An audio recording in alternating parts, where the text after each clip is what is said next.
તો મિત્રો અત્યારે હું પહોંચી ગયો છું. જે ચોથું સ્થળ છે, ચોથું મંદિર છે, એ રાજા દક્ષ મંદિર છે.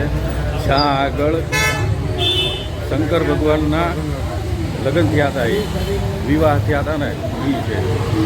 તો એ મંદિર આપણે જોવા માટે અત્યારે ગલીમાંથી હું ધીમે ધીમે ચાલું છું. આ તમે જોઈ શકતા હશો. અને અહીંયા આગળ ઘણા પર્યટકો પણ આવેલા છે, બરાબર છે. અને અહીંયા આગળ કોઈન મળે છે. એ આ મને ખ્યાલ નથી કે શું કરવા છે, પણ આપણે અહીંથી થોડાક કોઈન લઈ લેશું. તો મિત્રો આપણે 50ની નોટ લીધી છે અને મારા અંદાજ પ્રમાણે આ બધાને દેવા માટે દે છે. તો આપણે અહીંથી કોઈન લઈ લેશું. તો મિત્રો તમે જોઈ શકો છો મારા ભાઈ, અહીંયા શું લખેલું છે પહેલાં તમે વાંચી લો. મંદિર શ્રી દક્ષેશ્વર મહાદેવજી. ચાલો આપણે અંદર જઈએ. અને પર્યટકો તમે જોઈ શકો છો કેટલા બધા છે. ખૂબ જ પબ્લિક છે, ભારી માત્રામાં આવેલું છે. તો આ મંદિરની પણ હું તમને એક પરિક્રમા કરાવી દઉં અને બતાવી દઉં મંદિર કેટલું મોટું જબર છે. અને જે હરિદ્વાર આવે છે એ બધું પબ્લિક અહીંયા આગળ દર્શન કરવા માટે તો આવે જ છે, એવું નથી કે નથી આવતું. પહેલાં આપણને મળી ગયા છે ઓમ નમઃ શિવાય.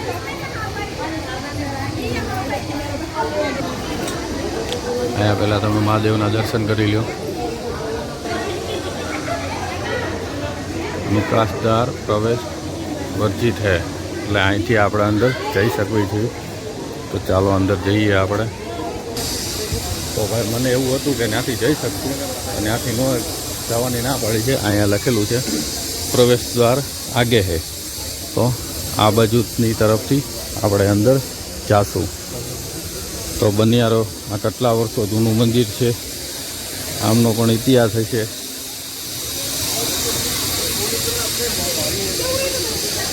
તો મિત્રો આપણે અંદરની તરફ જઈએ છીએ. અહીંયા એક વિશેષ ચેતવણી લખી છે, એ તમે વાંચી લેજો. તમારા કોઈ પણ વસ્તુ, ફોન, મોબાઈલ વગેરે, જેમ કે તમારી કિંમતી વસ્તુ હોય એમનું તમારે ધ્યાન રાખવું જોઈએ. કેમ કે જો કપાઈ જાય તો એમની જવાબદારી નથી. અને અહીંયા પણ સરસ મજાનો ઘાટ છે, જે ગંગામાં અહીંથી પણ નીકળે છે.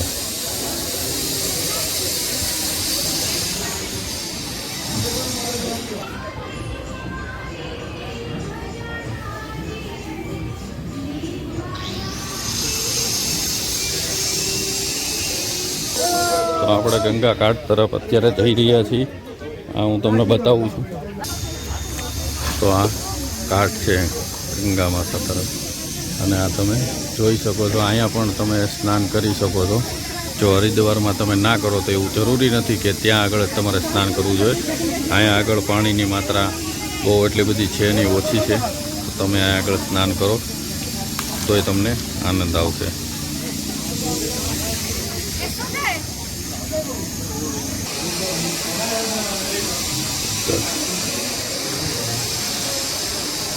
આ જે હવન કર્યો હતો ને દક્ષ રાજાએ, પીવડું છે શ્રી દક્ષ પ્રજાપતિ હવન કુંડ યજ્ઞકુંડ. આ તમે વાંચી શકો છો અહીંયા. તો થોડીક આ મંદિરનો આપણે અંદરની સાઈડથી વિડીયો નથી બનાવ્યો.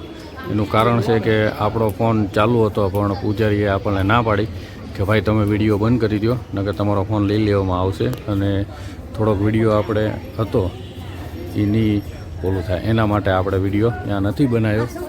બાકી બીજી જગ્યાએ અલાઉડ છે ત્યાં સુધી, અને તે જગ્યાનો વિડીયો હું તમને બનાવીને બતાવીશ.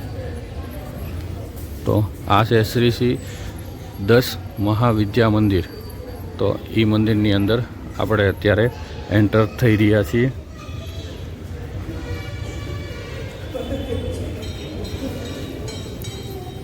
તો મંદિર કાંક આ રીતે બતાય છે, આ તમે જોઈ શકો છો.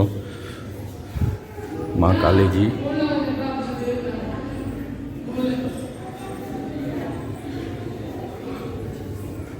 પછી આ મા તારાજી, મારી મા પછી આ માતાજી છે માં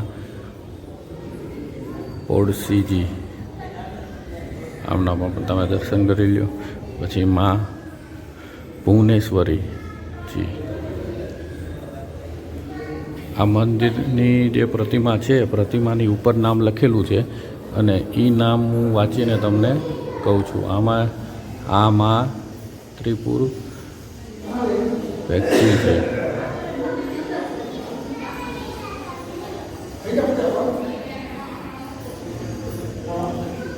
આ મંદિર ખૂબ જ સરસ બનાવ્યું છે અને આ તમે જોઈ શકો છો, ઉપર નામ વાંચી શકો છો. ઘણી બધી પ્રતિમા છે, તો હું બધી એક એક વાંચીને તમને કહેવામાં રહીશ તો પછી વિડીયો બહુ લાંબો થઈ જશે. એટલા માટે તમે જોતા રહ્યો અને નામ વાંચતા રહેજો. તેના ઉપરથી તમને આઈડિયા આવી જશે કે કયા માતાજીની પ્રતિમા છે અને શું નામ છે માતાજીનું. મા કમલાજી.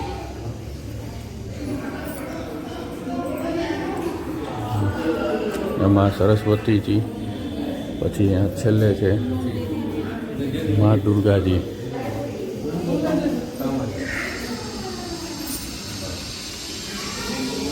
તો ચાલો હવે આપણે અહીંયાથી બહાર જશું.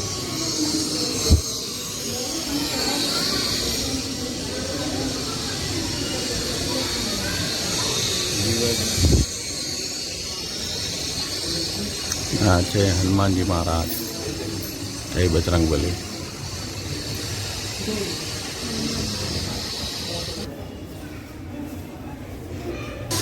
પછી મિત્રો છે એની બાજુમાં મંદિર છે લક્ષ્મીનારાયણ મંદિર.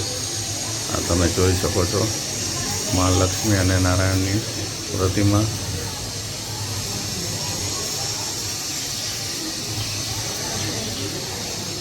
અને ત્યાંથી થોડાક આગળ આવો એટલે અહીંયા કેન્ટીન છે.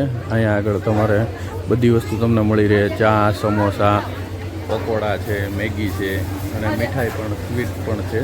એ તમારે લેવું હોય અથવા તમારે ચા પાણી નાસ્તો કરવો હોય સવારનો તો એ તમે અહીંયા કરી શકો છો.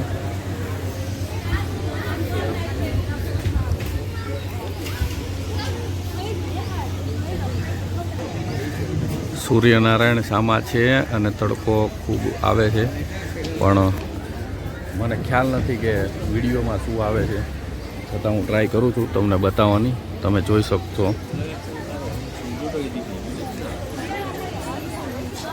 આ આખું મંદિર છે.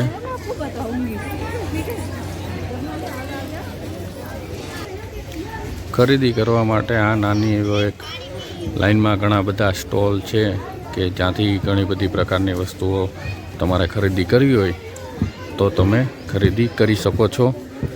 તમને અનુકૂળ પ્રમાણે તમને જે વસ્તુ ગમતી હોય એ તમે લઈ શકો છો. અને આ છે માં ગંગામાનું પાણી. આપણે ઘરે લઈ જવું હોય તો એના માટે પ્લાસ્ટિકની કેન ને એ બધી વસ્તુ છે કે તમે આમાં ભરીને તમારા ઘર સુધી તમે લઈ શકો છો.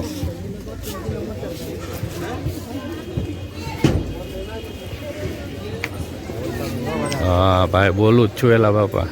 ને હાર્દિકભાઈ વારંવાર મને શું છે એવું કહે છે કે હિરેનભાઈ તમે બોલતા રહેજો તો પબ્લિકને થોડો ઘણો ખ્યાલ આવશે. પણ હું એને એમ કહું છું કે મારી આ પહેલી ટીપ છે અને એટલો બધો દૂર હું ફર્સ્ટ ટાઈમ આવ્યો છું. અહીંયા પૂજાનું ને એનો સામાન છે. આ તમારે પરચેસ કરવું હોય તો તમે અહીંથી કરી શકો છો. તો બસ મિત્રો, આ વિડીયોમાં એટલું જ છે. અને આ મંદિરે તમે આવો તો આ મંદિરની તમે વિઝિટ કરજો, તમને ઘણો આનંદ આવશે. તો આ મિત્રો તમે નામ વાંચી લેજો અને વાંચશો એટલે તમને ખ્યાલ આવી જશે. આ મંદિરનું ટાઈમ ટેબલથી માંડીને બધી જ વસ્તુ લખેલી છે, એ તમે જોઈ શકો છો. એ પ્રાચીન શ્રી શીતલા માતા મંદિર. તો આ શીતળા માનું મંદિર છે પ્રાચીન યુગનું, તમે જોઈ શકો છો. તો આપણે અને ભાઈ ભાઈ ભાઈ ભાઈ હનુમાનજી મહારાજનું મંદિર છે.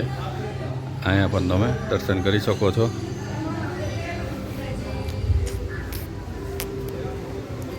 આ શીતળા માતાનું મંદિર છે.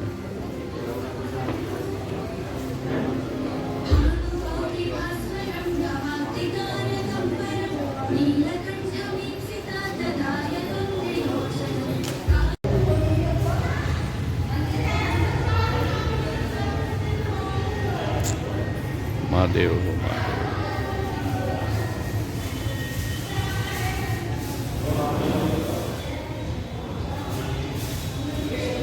અને આ વિડીયોમાં અત્યાર સુધી અહીંયા સુધી તમે જોયો છે તો આપણા વિડીયોને એક નાની એવી લાઈક કરી દેજો.